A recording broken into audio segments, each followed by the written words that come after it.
क्या घड़ी देखनी नहीं आती तुम्हें? कल भी देर से आई तुम और आज भी। माला ने कहा, बीबी जी त्योहार का वक्त है ना, हर घर में काम बड़ा हुआ है, इसलिए देर हो जा रही है। ये सब तुम्हारे बहाने हैं, समझती हूं मैं, राशि ने चिढ़कर कहा। माला बिना कोई जवाब दिए काम में लग गई। काम खत्म करने के बाद माला ने कहा, बीबी जी क्या आप मुझे मेरी पगार एक दिन पहले दे सकती है? राशि ने पूछा, क्यों, क्या करना है? बिटिया को नए कपड़े दिलाने हैं, कह रही थी विद्यालय में उसकी सब सहेलियां त्योहार के कपड़े खरीद चुकी है, माला बोली। राशि ने हैरानी से कहा, तेरी बेटी विद्यालय जाती है? माला आंखों में चमक भरकर बोली, हाँ बीबी जी, बहुत होशियार है हमारी बिटिया, हमेशा अच्छे नंबर लाती है, नाम रोशन करेगी हमारा। कितने पैसे कमा लेती है तू, जो बेटी के लिए इतने बड़े बड़े सपने देख रही है? राशि बोली। माला ने कहा, बीबी जी ज्यादा बड़ा नहीं, लेकिन एक छोटा सा सपना देखा है कि हमारी बिटिया हमारी तरह अनपढ़ ना रहे और सम्मान के साथ सर उठाकर जिए। राशि बोली, मेरी मान तो उसे भी अब अपने साथ काम में लगा, तेरी आमदनी भी बढ़ेगी और बोझ भी कम होगा। बीबी जी हम भूखे सो सकते हैं, लेकिन अपनी बिटिया को अपनी जैसी जिंदगी नहीं दे सकते। ये कहते हुए माला चली गई। राशि का बेटा अनिकेत अपनी माँ और माला की सारी बातें सुन रहा था। माला के जाते ही उसने तेज आवाज में गाने चला दिए।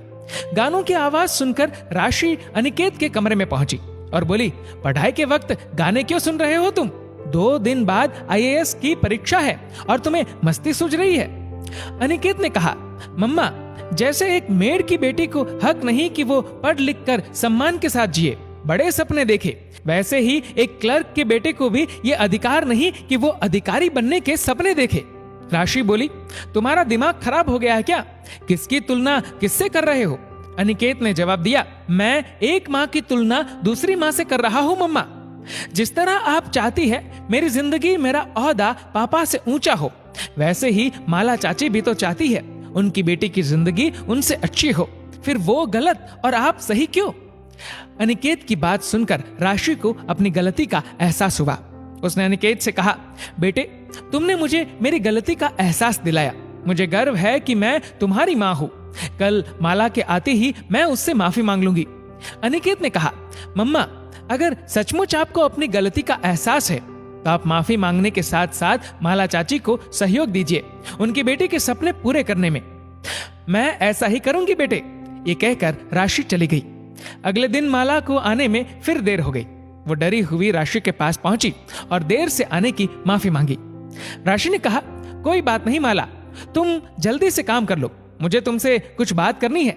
सारे काम खत्म करके जब माला राशि के पास पहुंची तो राशि ने उसे एक पैकेट देते हुए कहा, ये तुम्हारी बिटिया के लिए नए कपड़े हैं मेरी तरफ से और साथ में तुम्हारा पूरा वेतन भी।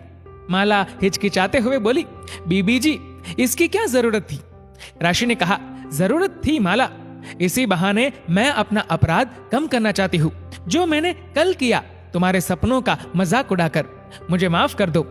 बिटिया की पढ़ाई में कमी मत करना, मैं तुम्हारी हर संभव मदद करूंगी तुम्हारे इस सपने को पूरा करने में।